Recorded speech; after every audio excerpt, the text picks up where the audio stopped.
Good afternoon, everyone. I am Regina Bowman Goldring, the Director of Application Services, Recruitment, and Student Affairs at the American Association for Colleges of Osteopathic Medicine. It's my pleasure to be with you today to talk briefly about who we are as an association and who our team is in undergraduate medical education services. Then I will turn the presentation over to our liaison partner to discuss the Universal Advisor Portal that they manage, and then I'll return to share information about our college locations, the application information, and other areas that we believe may be important to advisors as you navigate your work with students applying to osteopathic medical programs.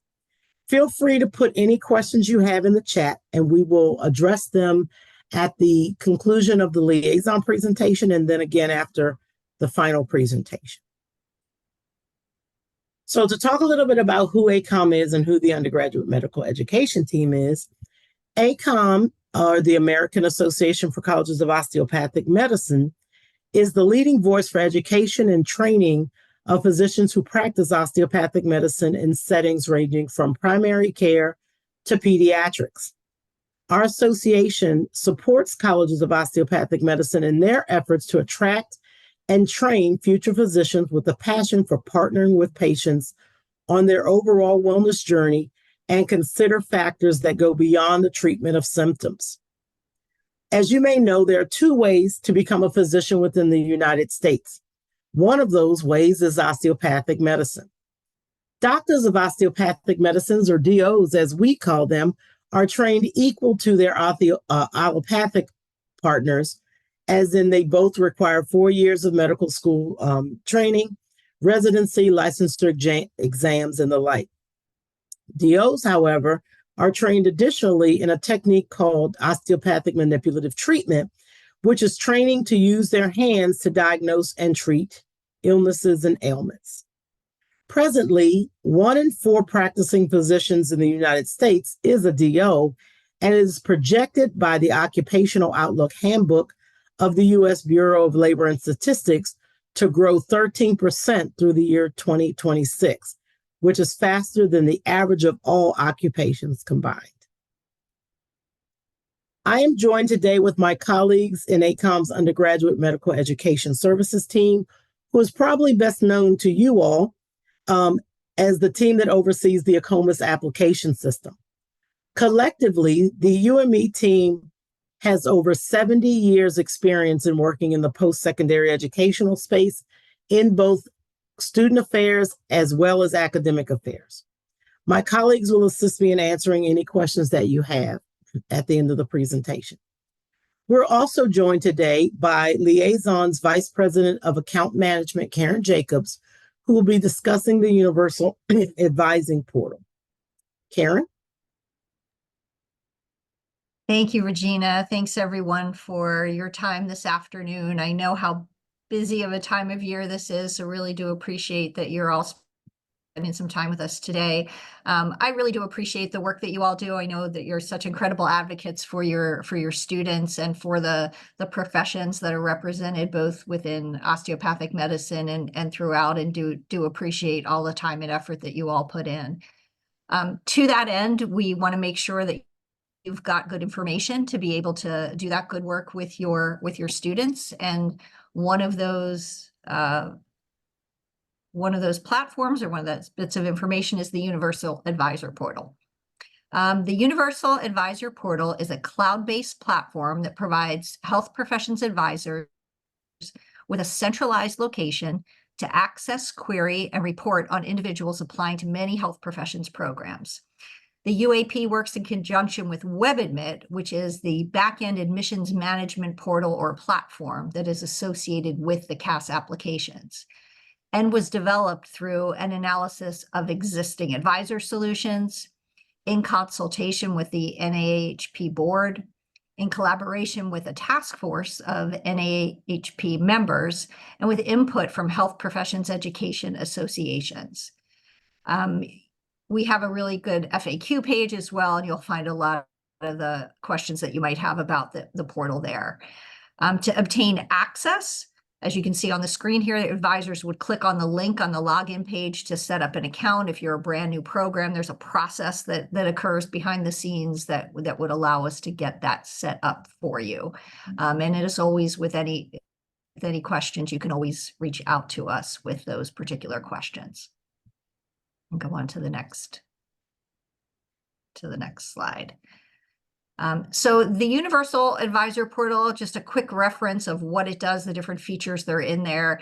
It's multi-service. It means that the Advisor Portal potentially could grant you access to applicants from multiple health professions. So because this houses both osteopathic medicine and pharmacy and dental, if you are an advisor with students in all of those different professions, you would have potentially have access to each of those different services. It also provides multi-cycle access, meaning that you are able to look at different enrollment cycles. So you have access to applicants from multiple cycles. There's switching services and cycles. There's a toggle in the upper right-hand corner of your WebAdmit screen that allows you to go back and forth between cycles and between services or CASAs. As far as who you have access to, any applicant that lists your school, says that they are a student or had gone to your school and answers yes to the advisor release in the ACCOMAS application will be visible to you. A note about this, sometimes students say no, maybe not understanding exactly what that release means. And if you discover you cannot see one of your students and then discover that it's because that student answered no to the advisor release question, they can go back in and answer yes to that so that you can gain access to their information. We've got a very robust help center that includes tutorials that's available to you so that you can look through that and get the answers to your questions. And we also want to make sure that if you want to talk to a person, there will be a person there available to you to talk to. So don't ever hesitate to reach out to our support team if you have any questions at all. Go on to the next slide. We've made a couple of changes over the years. I think some of the more significant ones came within this last year. So hopefully you had this last year to kind of acclimate yourself to some of the changes. But one of the biggest ones was making some updates to the pre-run advisor reports that were available. So we've created a twice-a-year process where we run reports that we place in your WebAdmit Universal Advisor Portal account for you to be able to access, and they're downloadable as an Excel spreadsheet. So using these reports, you can quickly download the most commonly accessed data about your students. The reports include both a detailed roster and an overall aggregate report that compares your students to the national population. And we do want to make sure that you understand that this information is to be used solely by you and should not be shared amongst your institution colleagues or people in your admissions office or any other folks on campus in those areas. The reports that you see now there are, they were published in February, and those are the final decision reports for the 22-23 cycle. So again, talking about cycles, you're looking at the 22-23 cycle to see what happened and what occurred and finished out there. And you also have access now to the 23-24 cycles for the students who are in flight right now. But these reports, the final reports for 22-23 are available. That's the most recent ones. Any other prior cycles are still accessible as well if you wanted to look there. Just looking specifically at those reports and some of the information on it, there were new metrics that appeared last year that will continue. On the aggregate tab, there was the average number of designations per applicant and the acceptance rate, which is the number of applicants receiving offers compared to the total applicant pool for each of your schools compared with the national CAS average. There's a standardized test section on the aggregate tab. Also, that was new last year, that calculates the average official test scores for your applicants and for the national CAS as a whole for the tests relevant to each of the CASs. And then also that was new last year was an all designations tab that lists out all the schools in the national CAS and where your students applied, got offers, and matriculated as compared to the statistics for the national CAS. A report is available for all participating CASs who release this information to its advisor. So ACCOMAS does release that, so you're able to get it. And it's based on decisions entered through September as the participating schools enter final decisions into WebAdmit. So it would be decisions entered through September 2023 for that 22-23 cycle. And then finally, just wanting to reiterate that we want to make sure you're well supported through this process. So the applicants always have access to the Applicant Help Center. It's a very easily searchable resource for the students that contains a lot of information about how to navigate through the application. It provides videos as well. We have a chat on the application. It's a virtual assistant that students can access. We have found that the majority of students are actually using that feature more than any other feature, but we always have a live person to answer the phone. We have live people who answer the email, and we do have live people that can jump into that chat if a student asks to be moved from the virtual assistant to a live individual on the chat. For advisors, we also want to make sure that you are well served. So please pick up that phone. That 857 number there is available to you to be able to get any assistance you might need navigating through that portal, or you can always contact our WebAdmit support folks for anything that you need. You know, again, just can't stress enough, you're so important to this process. We understand that what you do is very, very valuable, and we do want to make sure you're well supported with that. So thanks for your time today. Thank you, Karen. Team, are there any questions in the chat for Karen? No questions at this time. All right. Thank you, Karen, and thank you for taking time out of your schedule to spend a little time with us discussing the Universal Advising Portal. My pleasure. So the next few slides are going to be on some videos that we wanted to share with the advisors. It's a brief summary about AACOM's message about the profession and their belief in the ability of our potential students, as well as an overview of osteopathic manipulative medicine, which responds to the question that we often get at fairs about, well, what's the big difference between MD and DO as far as training is concerned? So there'll be 2 videos, and then I'll come right back to you.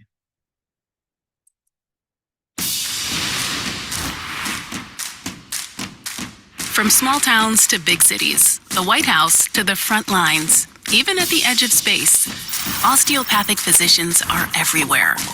DOs are called to care and inspired to cure. We enable all people to pursue health and wellness through the power of connection. The journey begins at our colleges of osteopathic medicine, where training is grounded in the connection between body, mind, and spirit. Our education connects humanistic, caring perspectives with modern medicine and research, preparing students to treat whole people, not isolated symptoms. We emphasize the connection between patient and doctor by learning to listen and listening to learn. We unlock the power of a physician's hands to diagnose and treat, recognizing the reciprocal connection between structure and function. Pioneers in preventative medicine, we promote the body's natural tendency toward health and self-healing. At the American Association of Colleges of Osteopathic Medicine, we exist to connect you to the people championing the collective interests of our community and the power that this connection can bring, all driven by the philosophy that connects DOs everywhere, that the human body is infinitely capable, and so are you.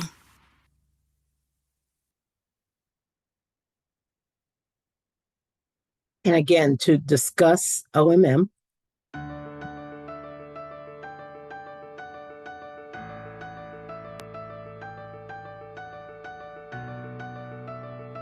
For me, osteopathic manipulative medicine, it's really a system of hands-on diagnosis and treatment that's an extension of our traditional medical training. So it's really helping put things back into place to help the body function better as a unit and to allow the patient to heal faster, which is the ultimate goal of patient care. The idea of using our hands to touch the patient and touch the patient in a way to diagnose and treat. You know, the body is laid out anatomically in a very certain way. Everyone pretty much has the same anatomy. And if anything goes wrong, in the stream of things, it can really affect the person's health or ability to move around in space and really affect their overall well-being. OMM to me is not only understanding the illness beyond the biology, but it's also providing relief to the patient by the simple touch. What we look for in the body, we kind of say we look for 4 things, which are tenderness in areas, asymmetry, restricted motion, and just changes in the tissue texture, whether it's joints that feel maybe a little swollen or inflamed or muscles that are tight. And we look for these areas around the bodies, and additionally the ways that people compensate for these specific dysfunctions. If someone has a back pain, not too long after that, they will develop a knee pain. And oftentimes they will ask me why. And the reason why is because the body is interconnected. What we look to do is balance these out, get their pain down, get their tenderness down, so that they're able to function more optimally. Because we believe when we get the body and the person to function more optimally, they're able to heal better long-term and empower the patient to do things on their own in the future that help them maintain their health.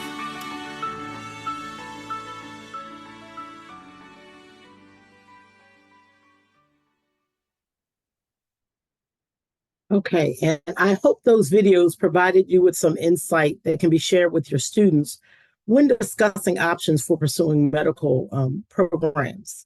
I am proud to say that that last video was one that was taken from our last year's conference, where we had some third-year students and OMM specialists to demonstrate what they are learning in the class. So this is a depiction of where our colleges and schools of osteopathic medicine are across the country. And in the past year, 3 new colleges and an additional location have opened, and that's up from 5 new locations since the pandemic, which now provides 66 locations in 35 states across the country that provide applicants additional opportunities to access programs of osteopathic medicine. So what kind of career is possible in osteopathic medicine? We say everything. So while you can see the primary care is where the majority of practicing DOs find themselves, the remaining 43% is in areas in every specialty known. So again, this is one of the fastest growing fields in all the professions happening. So I'm going to switch a little bit now and go into the application timeline as well as the application itself. This 23-24 cycle has not yet ended. Our colleges are still accepting applications through April 12th. And so students who are still in the pursuits of potentially starting a program in the fall of 2024 still have a few days left to submit applications if they have not. In the upcoming years, to try to make it easier for ourselves and those to understand when a cycle would open and close, each cycle will open the first Monday of May in each year, including this one, and close the second Friday in April. So for the next cycle, the 24-25 cycle, applications can be submitted as early as Monday, May 6th, and the application will close on Friday, April 11th. Many colleges, however, have deadlines between September and April of every year. Most start reviewing applications as early as July and begin scheduling interviews until August on a rolling basis until their classes are filled. So colleges may also ask applicants to complete a supplemental application or a secondary application and begin inviting students to interviews anytime during that period. So in terms of kind of a timeline, historically, 50% of the applications that we receive have been submitted by July, and 90% have been submitted by October. So if one is trying to determine when the best time to apply would be, feel free to use those guidelines to help your students. Some of the things that are new for this application cycle, AACOM has added some internal questions for the applicants to respond to in their first quadrant of the application. Those questions will not be shared externally from AACOM. They will be used by AACOM to kind of get behaviors and motivations of the applicants who apply to osteopathic programs. There's also a professional transcript entry assistance that is more prominent this year. It's always been available, but it's more prominently noted for individuals who would rather have someone else submit their transcript information rather than entering it manually themselves. There is a cost for this service. Applicants would be charged $80 for entry up to 3 transcripts, $110 for 4 to 6 transcripts, and $150 for 7 or more transcripts. Transcripts must be official, sent to the entry portal, and the process takes 10 days. So applicants are asked to keep those deadlines in mind when they are submitting those types of requests. Applicants will still need to enter any planned or in-progress courses, of course, because they will not be noted on those transcripts. Transcripts also must be sent directly to ACCOMAS for any U.S. and English-speaking Canadian institutions in the college attendance sections of the application, even if courses later transferred from another institution. Foreign transcripts will not be accepted by ACCOMAS, so applicants must first have them translated by one of the reputable evaluation companies and then have those submitted to ACCOMAS. The ACCOMAS system will allow COMS, or the Colleges of Osteopathic Medicine, to access any in-progress applicants if the release is allowed prior to the submission of applications. So what that means is that in-progress applicants will have their name and contact information released to COMS as soon as they have designated their program. And that's so that they can start to initiate a relationship with them to kind of encourage their submission for their program. Applicants will also be able to edit their release responses after the submission of the application has been done. So as Karen mentioned, if an applicant has indicated no in their release statement not to release information to advisors, after they have submitted the application, and if they change their mind, they can go back in and then change the release statement to yes, to have you be able to access their application information. There's also a change in the cost for additional designations this year that I will speak on. And there's been an added final decision that you will be seeing when you have access to the final decisions in the advisor portal that we'll discuss a little later. So those are the only new aspects to the application this cycle. Some important dates for you to know. Again, the applications, students may begin to submit them as early as May 6th. And the advisor accounts will be enabled on May 6th. So there is no longer a holding period by which applicants can or COMS will see the application. So as soon as the applications have been submitted and verified, they will be released to the colleges. Decisions for the 23-20 cycle are already available to advisors. They were made available at the beginning of this year in January, and they will be available for this current cycle, the 24 cycle, in January of 2025. And then again, the cycle closes on Friday, April 11th of 2025.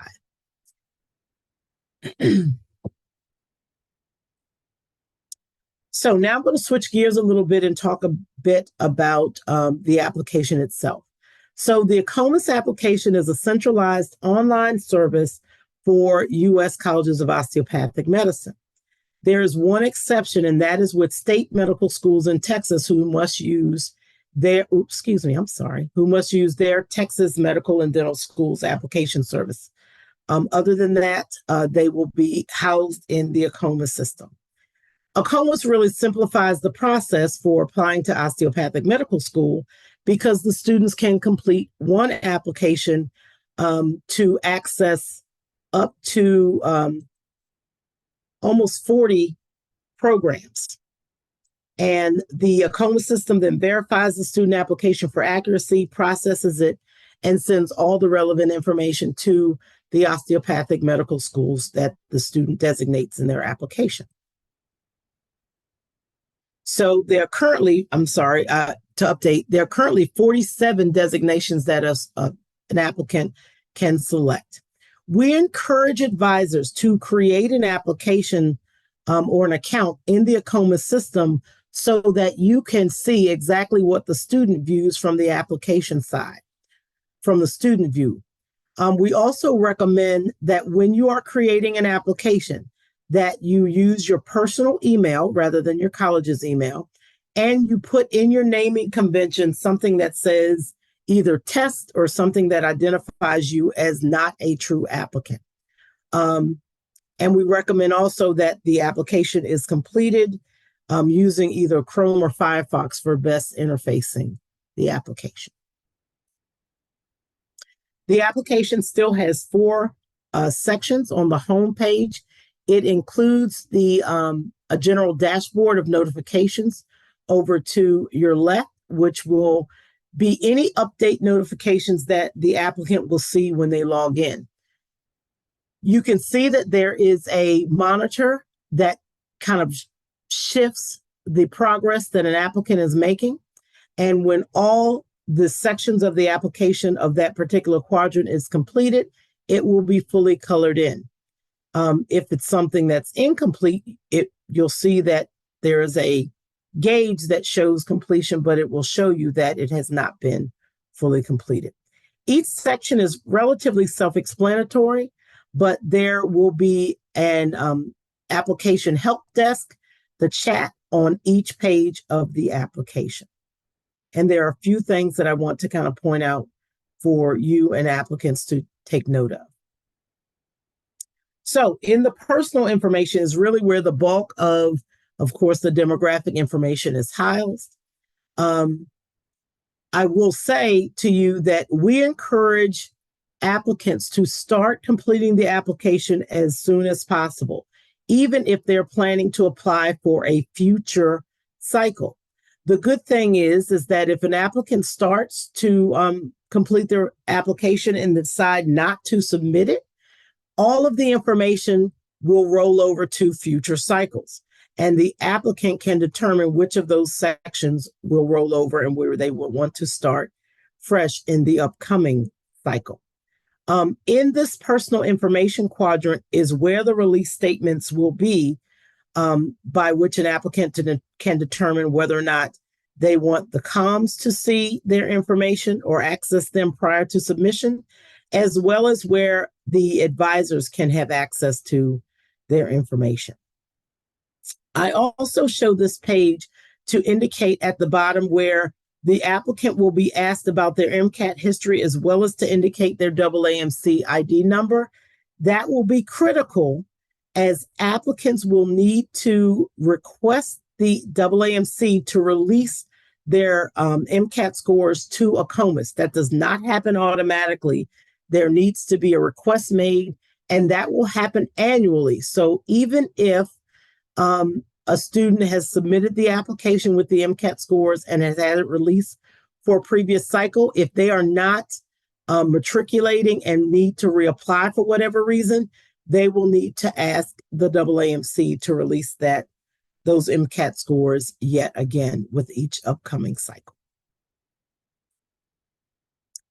In the supporting information, of course, the academic history section is where they would be inputting their colleges attended and their coursework.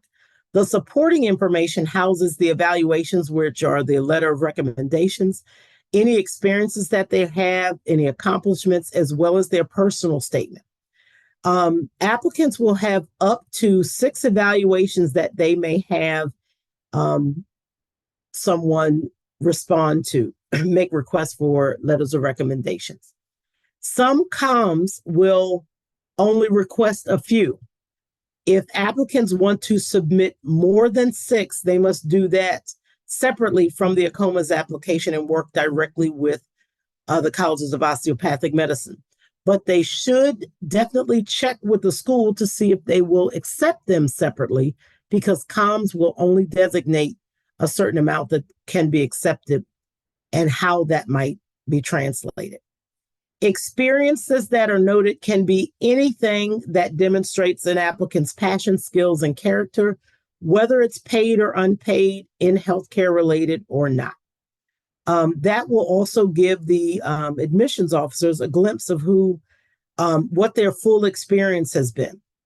Extracurricular activities, health-related experiences, non-healthcare employment, any research they've done, any teaching experience, and any non-healthcare volunteerism or community enrichment can be added in those experience sections of the application. The program materials quadrant is when applicants will find all of the college-specific questions that each school has provided for their program. So this is just a look of what an applicant will see when they are selecting programs. You see the plus is where an applicant can add a particular program, and a check indicates that they have selected that program. And again, to mention, you'll see this chat button. That is the chat that Karen referred to. That is the kind of online assistance that applicants work within. I will tell you that applicants may not delete a program until they have selected at least 2.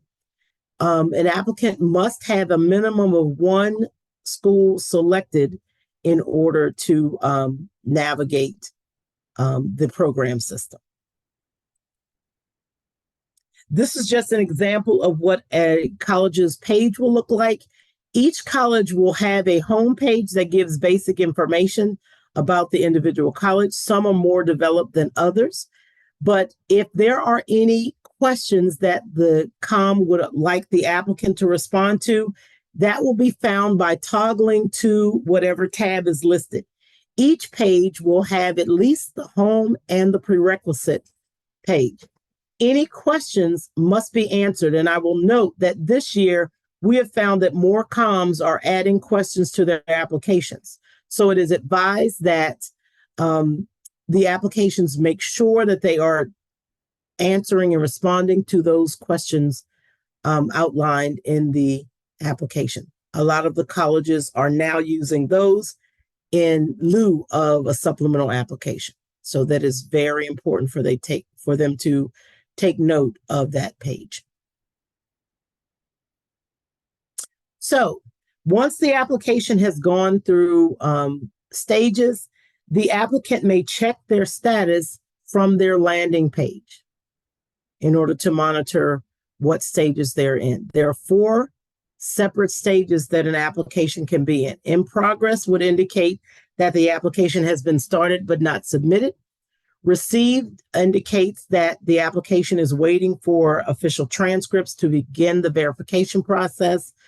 Once the transcript has been received and is ready for verification, it will move to the complete status. And once the application has been verified with GPA calculations, it will be in the verified state, which means that it will be released to the COMs. And it may take up to 10 days to be verified. So applicants may monitor their transcripts and evaluations also in the check status tab, which will show which evaluations have been completed and how many transcripts have also been completed. After the applicant has submitted their application, there are very few things that may be edited, and these are just some of those. Some of the things to take note of would be, again, the modification to the release statement responses, adding programs for any program that deadline has not passed. If for some reason an evaluation has not come in and the applicant has not reached their maximum level of evaluations, they may edit those evaluations for anyone that has not been completed. They may add any new entries that happened in the academic history, any supporting information, any test scores that have come in, any documentation where applicable. However, existing entries may not be edited or deleted once they've been submitted. Any in-progress experiences may be edited after the submission, as well as any program materials for any program selected after the initial submission. And then any optional documentations for programs that have been previously submitted. Other areas will be locked to the applicant. There are 3 times in the process of the application cycle by which coursework that have been entered may be updated. And that would be for any in progress or planned courses. And this is kind of in progress now. So we're in the last update of the 23-24 cycle. So any current applicants may update through April 12th of 2024. But for the upcoming cycle, there will be a period in September, one in December, and one in March for any updates to be made. Notifications of those academic update periods will be on that first landing page once an applicant returns to the application, to that left side of the application. So the primary application fee has not changed this year. However, the additional designation fee has been increased by a few dollars. So it will be $57 this upcoming year. And there's also a ACCOMAS waiver program that will allow anyone who believes that they may be eligible for it to submit. That is housed inside of the ACCOMAS application. An applicant will find that under the caret that's beside their name and CAS ID number in the application. And if they are eligible for a course waiver, most comms will waive the supplemental application fees if they have any. And this just kind of gives you some information about the waiver itself. In the previous cycle, a little short of 1,200 free waivers were issued. And currently we're about at a little over 1,000 waivers that have been redeemed by applicants. And this just shares their eligibility requirements to the process. So again, in talking a little bit more about information that you will see in the Universal Advisor Portal, these are the decision codes that were available last year. The one that is highlighted will be added for this year. So this year there will be 6 decision codes that the comms will have an access to allocate and designate to applicants. And so the rescinded will just mean that the applicant has been revoked due to some failure to complete some conditions that the comm has set aside. And I'm sorry that it mentions it's not a final status. It will be a final status for this upcoming year. The non-final statuses will be this. So if you ever see these 4 listed in this, in the portal, that means we still have some cleanup to do, because again, all the information that you will have access to will be only as good as the colleges who upload the information accurately. So if you see any of these in the decision codes, we will be working with those comms to make sure that only the final decision codes are listed for an applicant. Some information about the matriculant class for the last class. The average MCAT score has reduced slightly, but the GPA has increased slightly from the last class. I wanted to discuss a little bit about the DO Explorer that's available for applicants as well as you to kind of investigate the colleges of osteopathic medicine across the country. This is a one-stop shop by which you can research and compare cost and GPA and MCAT scores. You may also filter by state, institutional type to identify if the applicant is interested in going to a rural campus or a suburban location or an urban location. So it's a lot of information that can be gathered by the Choose DO Explorer. So we welcome you to visit and take advantage of the material housed within. It is a free service to our applicants or prospective applicants, I'll say. I will also say that on our AACOM website, there is a pre-health advisor page that provides you with access to how to get into the universal portal, any upcoming events that are taking place or offered by the COMs across the country, information about the application cycle dates, any newsletters around osteopathic medical education, videos, and the like. The undergraduate medical education team will also be providing a newsletter to advisors through the NAAHP listserv, and we will also house the newsletter on this page for your reference. So where in the world will AACOM be and the undergraduate medical education services team? And so this is just an indication of where we will be for the upcoming months through approximately the end of the year. As you will note, what's been highlighted is we will be conducting a virtual osteopathic medical school recruitment fair, and we are seeking advisors to serve on an advisor panel at those fairs for an hour time slot on May 1st and or September 25th. Maureen Leon Key from Oregon State University is our NAAHP liaison and is the contact for this information. I know that she has put out a request and solicitation to advisors, so please take her up on that. We will determine the time based on your availability, which is most conducive to the group that volunteers. So we look forward to seeing you and to speak with you then.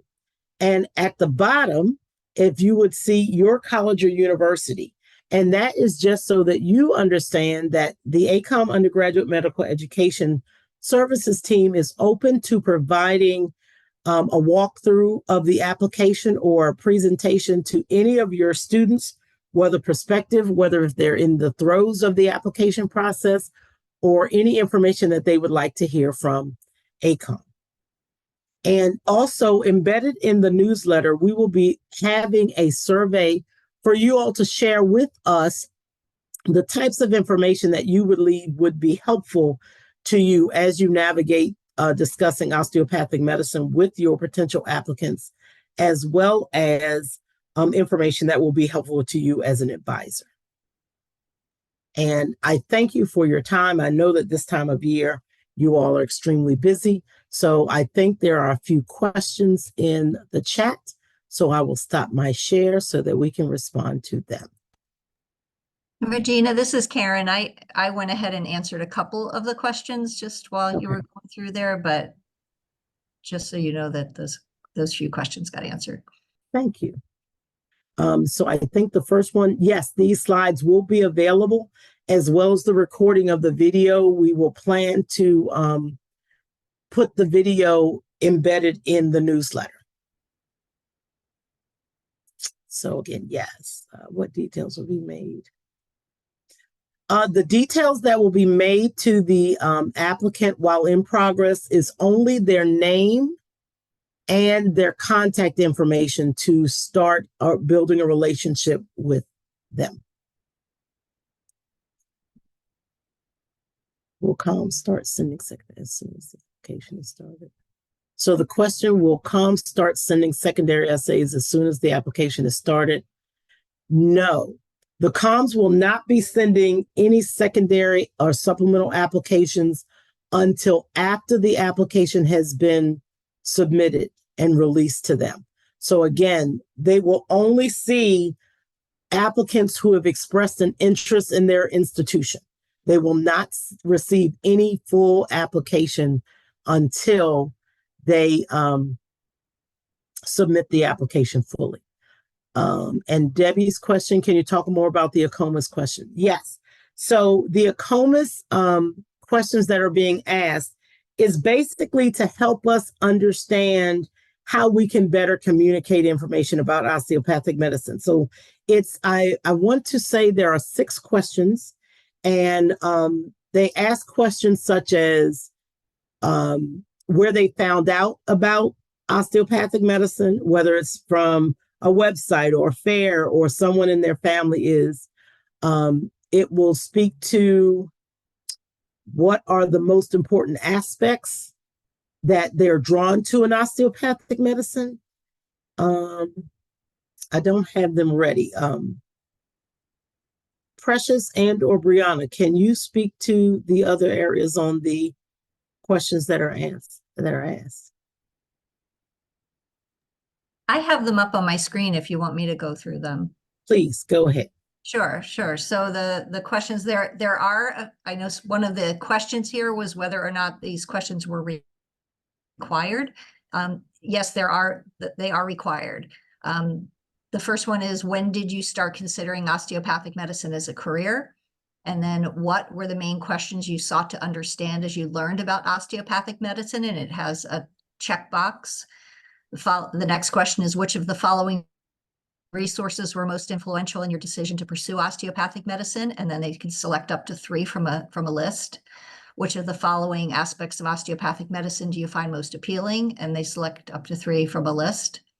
Have you applied to any other medical or graduate programs in addition to your application to osteopathic medical schools through ACCOMAS? And then they can select from a list. And if they did indicate that they applied to, for example, an allopathic medical school, they're asked to compare the experience with the AMCAS application to that of ACCOMAS. And then finally, which best characterize your interactions with your pre-health advisor? And again, I provided the link to the test application for ACCOMAS, so all of you can use your own created test student account to log into that test application and read all of these questions as well as any other aspect of the application. Thank you, Karen. And this next question, is there a limit to the number of experiences that can be added? I did not think so, but I'm not sure. Don't believe so. Okay. And so the next question is program materials. Important to note, under the section, custom questions should be answered as some schools are using them as. Yes, some of the, all of the custom questions should be responded to in any program that a student selects, but some of the comms we have found are noting that in lieu of the secondary application, they are using those questions embedded in the ACCOMAS system. So those particular schools will not have secondary applications. However, some will still have secondary applications, but that won't be the ones that are not using a secondary application have noted in the custom questions that they are not using a supplemental or secondary application. Is the fee waiver program? Yes, the fee waiver program is first come, first serve. However, if they are eligible, the comms will still adhere to their eligibility for waiving their additional fees, even if they are not granted a waiver. And review the last year's GPA. Yes, let me pull it back up.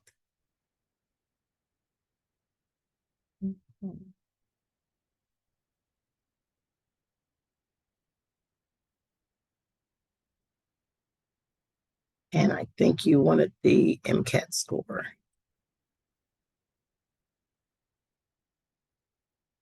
All right, can you all see that? Yes, we can see it. Okay. So this is the breakdown of the 4 portions of the MCAT score and the total MCAT, the average, as well as the GPA across the board. And so the MCAT score went down a little bit from the previous matriculating class, and the GPA went up slightly from the previous class. Okay, let's see. And Karen, this probably is a question for you. It said, is there a PDF of the application? So there's not a generic PDF because it is a dynamic application and it will vary based on the answers that are provided. However, if you do create your own test student account on your status page in your test student application, there is the ability for you to download a copy of the application that you have created. So you could create one and then download that and print that out if you wanted to keep it as a paper copy. It would just have the answers that you provided to that, though, not all the various iterations of the different answer options that would be available. Okay. And I think the question asked on an earlier cycle, I meant that if they open a 24-25 application expecting things to change, what can be carried over? So when they open up a new application, and Karen, correct me if I'm wrong, it will say, we see that you already have an application. Which components of the application would you like to carry over? And so the applicant can choose if they want certain portions or if they want everything to transfer over. What I mentioned earlier was that the MCAT scores have to be released every cycle. So that even though the score would come over in the application, the background information. So I don't think, do the transcripts have to come over again, Karen? Do they have to request transcripts every year? No, transcripts can roll over, and I'm going to drop in as a response here too. In the applicant help center, there is a section on reapplicants, and it tells you exactly what a student can choose to have moved over from the previous application to the new one. They can do it up to 3 years, 3 years previous, but I'm going to drop that link from the center so that you can, under using an existing account to reapply, and then it tells the student exactly what, let me drop that in here as a response. Perfect. Thank you for that, I think Karen. the question got answered already, so I don't think I can. Let me see. Let me go under answered. And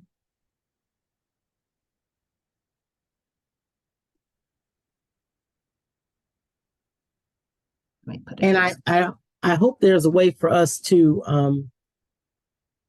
can we document these questions and send them out, Precious? Do you know if that's possible? I think it keeps an archive of these questions in Zoom, I believe. Okay. I think you're right. I just dropped the link to the help center that describes in detail using an existing account to reapply and what can be moved from one cycle to another. Perfect. Thank you. There is a link to the virtual osteopathic medical school fair. We will make sure that we get that to you all and the NAAHP listserv, as well as embedded in the newsletter that will come out in a few, I think next week is when we're planning to have it out to you all. These slides will be available. Yep. So we will make sure that they're available to you. Will applicants?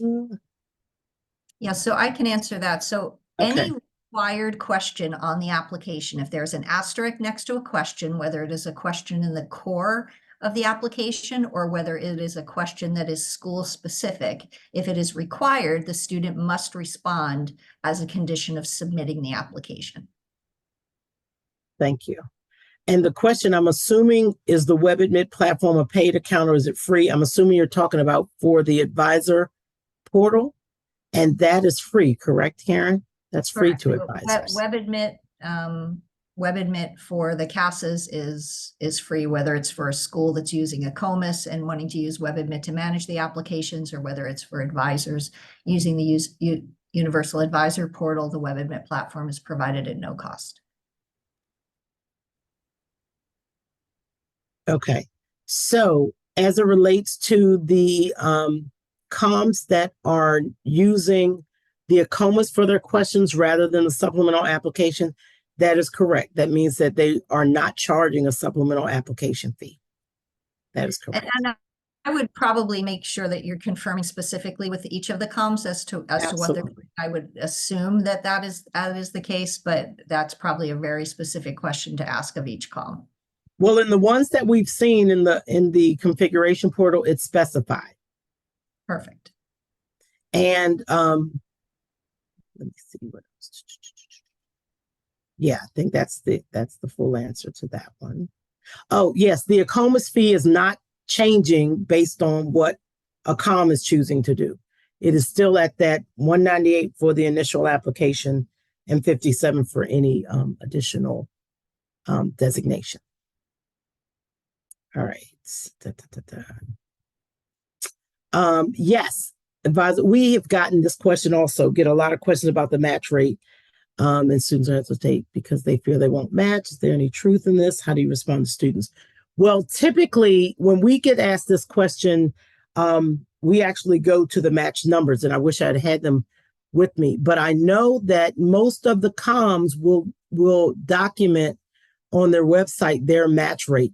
Last year, overall, our research department had indicated that there was a 98% match rate to their first, I won't say to their first specialty area, 98% match rate across the board. This year at the present time, because Match Week just happened not too long ago, I saw, I think it was a 92% in their first selection across the comms, but that's before it's gone through their SOAP process. And so after the SOAP process, I think historically it's been in the high 90s for match rates across the comms. I hope that answers your question about the match rate.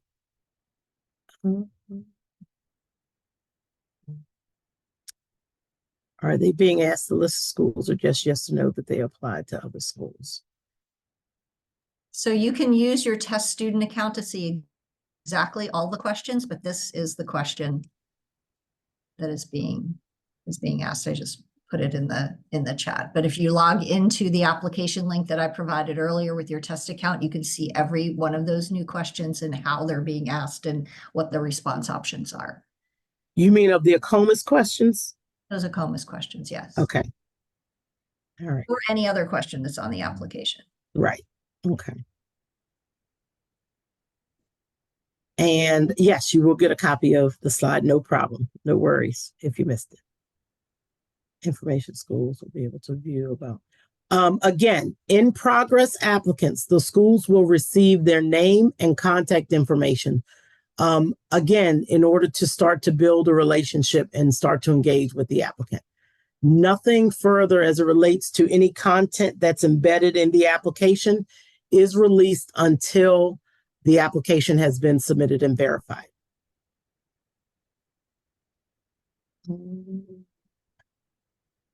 Did I miss something else?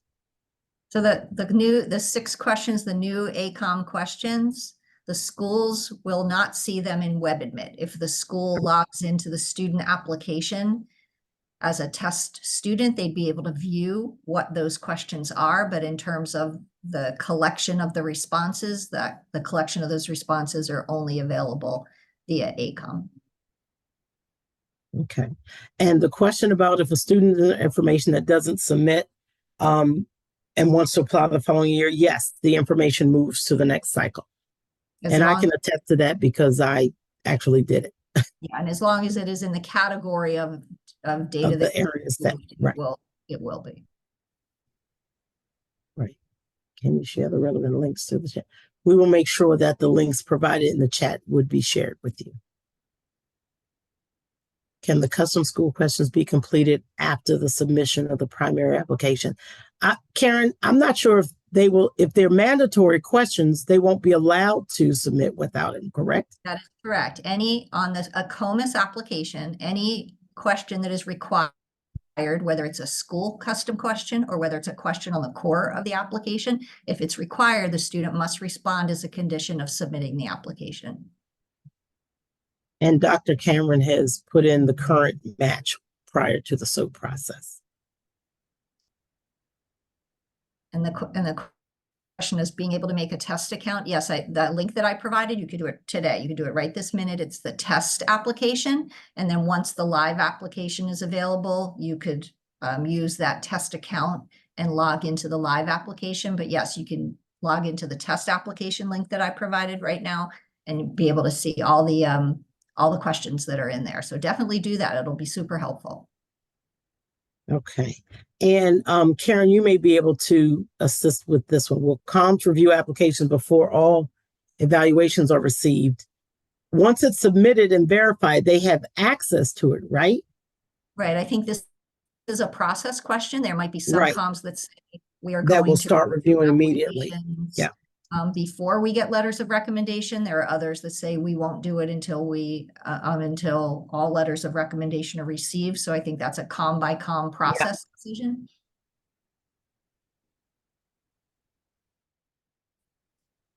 And yes, schools can be added.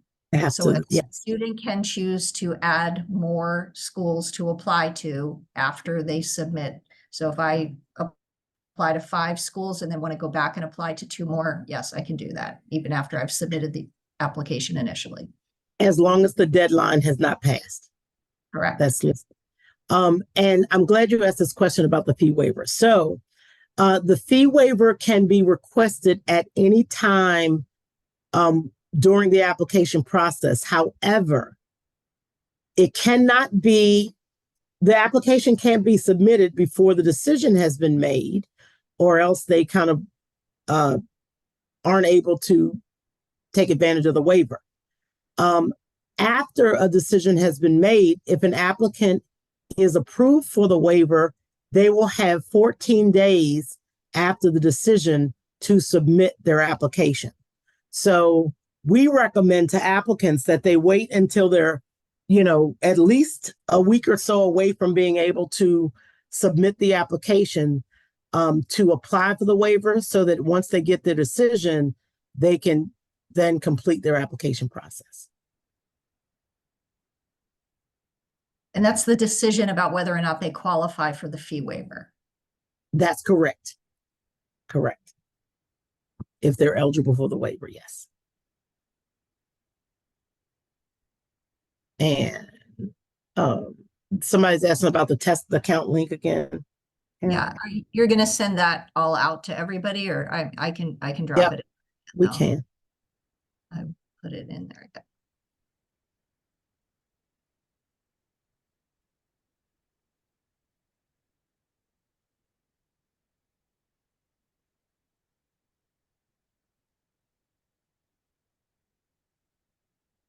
And if there are no more questions, we're a little over our hour together. But again, we really appreciate your time. And if I'll go back to the slide that had our contact information on it. Probably should have did this before I So if you have any questions that come up that you want to ask us, please drop us an email or put it in the listserv to us.